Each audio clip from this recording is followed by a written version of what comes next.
പശ്ചിമേഷ്യയിൽ യുദ്ധസമാനമായ സാഹചര്യം തുടരുമ്പോഴും ഇന്ത്യയുടെ സമ്പദ് വ്യവസ്ഥ ശക്തമായി മുന്നേറുന്നു എന്നാണ് പുതിയ കണക്കുകൾ കാണിക്കുന്നത്. ലോകത്തിന്റെ പല ഭാഗങ്ങളിലും അനിശ്ചിതത്വം നിലനിൽക്കുമ്പോഴും ഇന്ത്യയിലെ വിപണിയിൽ വലിയ തിരിച്ചടി ഉണ്ടായിട്ടില്ല. മറിച്ച് ചില പ്രധാന മേഖലകളിൽ നല്ല വളർച്ചയാണ് ഈ ഏപ്രിൽ മാസത്തിൽ രേഖപ്പെടുത്തിയത്. ഓട്ടോമൊബൈൽ രംഗം, ഡിജിറ്റൽ ഇടപാടുകൾ, നികുതി വരുമാനം എന്നിവയിൽ ശ്രദ്ധേയമായ മുന്നേറ്റം കണ്ടു. ഈ മൂന്ന് മേഖലകളും ഒരു രാജ്യത്തിന്റെ സാമ്പത്തിക ആരോഗ്യത്തെ കാണിക്കുന്ന പ്രധാന സൂചനകളാണ്. ആയതിനാൽ ഈ വളർച്ച ഇന്ത്യയുടെ സമ്പദ് വ്യവസ്ഥയ്ക്ക് ആത്മവിശ്വാസം നൽകുന്ന ഒന്നാണ്. ആദ്യം വാഹന വിപണിയെക്കുറിച്ച് നോക്കാം. ഈ ഏപ്രിൽ മാസത്തിൽ കാർ വിൽപ്പനയിൽ വലിയ വർധനവാണ് ഉണ്ടായിരിക്കുന്നത്. കഴിഞ്ഞ വർഷം ഏപ്രിലുമായി താരതമ്യം ചെയ്യുമ്പോൾ ഏകദേശം 25% വളർച്ചയാണ് രേഖപ്പെടുത്തിയിരിക്കുന്നത്. ഇത് ചെറിയ കാര്യമല്ല. പുതിയ കാർ മോഡലുകൾ വിപണിയിൽ എത്തിയതും ഈ വളർച്ചയ്ക്ക് ഒരു കാരണമാണ്. കമ്പനികൾ പുതിയ സാങ്കേതിക വിദ്യകൾ, കൂടുതൽ സൗകര്യമുള്ള വാഹനങ്ങൾ പുറത്തിറക്കിയിട്ടുണ്ട്. ഇത് ഉപഭോക്താക്കളെ ആകർഷിച്ചു. കൂടാതെ ബാങ്കുകൾ നൽകുന്ന വായ്പാ സൗകര്യങ്ങളും ഇളവുകളും വിൽപ്പന കൂട്ടാൻ സഹായിച്ചു. പെരുന്നാൾ സീസണുകളും വിഭാഗക്കാലവും പലപ്പോഴും വാഹന വിൽപ്പനയെ സ്വാധീനിക്കുന്നു. ഈ വർഷം അത് ഒരു ഘട്ടമായിരിക്കാം. ആളുകൾ കുടുംബ ആവശ്യങ്ങൾക്കായി പുതിയ വാഹനങ്ങൾ വാങ്ങാൻ താല്പര്യം കാണിച്ചു. നഗരങ്ങളിലെയും ഗ്രാമങ്ങളിലെയും വാഹനങ്ങൾക്കുള്ള ആവശ്യം വർദ്ധിച്ചു. ഇതിനു പുറമെ ഇലക്ട്രിക് വാഹനങ്ങളോടുള്ള താല്പര്യവും കൂടുകയാണ്. ഇന്ധനവിലയുടെ ഉയർച്ചയും പരിസ്ഥിതി ചിന്തയും ആളുകളെ പുതിയ രീതിയിലുള്ള വാഹനങ്ങളിലേക്ക് തിരിക്കുന്നുണ്ട്. ഇത് മൊത്തത്തിലുള്ള വിൽപ്പനയിൽ സ്വാധീനം ചെലുത്തിയിരിക്കാം. ഇപ്പോൾ ഡിജിറ്റൽ ഇടപാടിലേക്ക് വരാം. ഇന്ത്യയിൽ ഡിജിറ്റൽ പണമിടപാട് വളരെ വേഗത്തിൽ വളരുകയാണ്. പ്രത്യേകിച്ച് UPI ഉപയോഗിക്കുന്നത് വൻതോതിൽ വർദ്ധിച്ചു.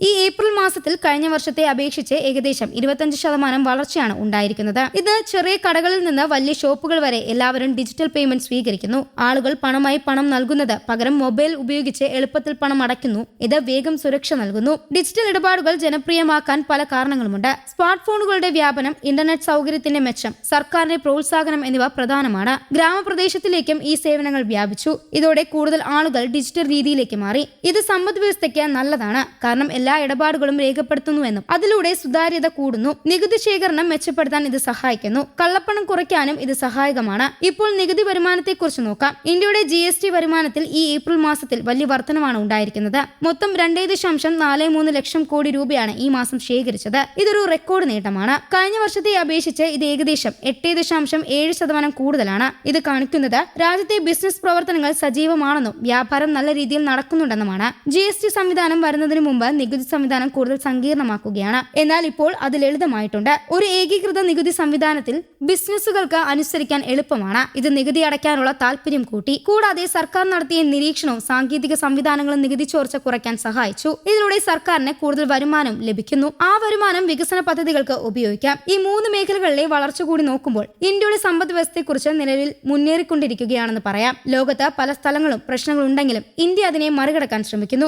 പശ്ചിമേഷ്യയിലെ സംഘർഷം എണ്ണവിലയെ സ്വാധീനിക്കാം. അത് ഇന്ത്യക്ക് ഒരു വെല്ലുവിളിയാണ്. കാരണം ഇന്ത്യയിൽ വലിയ തോതിൽ എണ്ണ ഇറക്കുമതി ചെയ്യുന്ന രാജ്യമാണ്. ഇന്ധനവില കൂടിയാൽ ഗതാഗത ചെലവും മറ്റു ചെലവുകളും കൂടും. ഇന്ത്യയുടെ യുവജന സംഖ്യയും ഒരു ശക്തിയാണ്. പുതിയ അവസരങ്ങൾ നേടുന്ന യുവാക്കൾ സമ്പദ് വ്യവസ്ഥയ്ക്ക് ഊർജ്ജം നൽകുന്നു. തൊഴിൽ സാധ്യതകൾ കൂടുമ്പോൾ വരുമാനവും കൂടും. അത് വീണ്ടും ചെലവിലേക്ക് മാറും. ഇങ്ങനെ ഒരു വളർച്ചയുടെ ചക്രം രൂപപ്പെടുന്നു. ഇനി മുന്നോട്ട് നോക്കുമ്പോൾ ചില വെല്ലുവിളികൾ ഉണ്ടാകും. ആഗോള സാമ്പത്തിക അവസ്ഥ, എണ്ണവില, കാലാവസ്ഥ പ്രശ്നങ്ങൾ തുടങ്ങിയവ സ്വാധീനിക്കാം. എന്നാൽ ഇപ്പോഴത്തെ കണക്കുകൾ ഇന്ത്യക്ക് ഒരു ആത്മവിശ്വാസം നൽകുന്നു. സാധാരണ ജനങ്ങൾക്കും ഈ വളർച്ചയുടെ ഗുണം ലഭിക്കണം. വിലക്കയറ്റം നിയന്ത്രിക്കപ്പെടണം. തൊഴിലവസരങ്ങൾ വർദ്ധിക്കണം. അപ്പോഴാണ് ഈ വളർച്ച പൂർണ്ണമായതാകുക. ഇപ്പോൾ ഇന്ത്യയുടെ സമ്പദ് വ്യവസ്ഥ നല്ല ദിശയിലാണ്. ലോകത്തിലെ അനിശ്ചിതത്വങ്ങൾക്കിടയിലും ഇന്ത്യ മുന്നോട്ട് പോകുന്നുണ്ട്. ശരിയായ നയങ്ങളിലും ജനങ്ങളുടെ പങ്കാളിത്തവും തുടരുകയാണെങ്കിൽ ഈ വളർച്ച അടുത്ത കാലത്തും തുടരാൻ സാധ്യതയുണ്ട്. News desk, Kerala Kaumudi.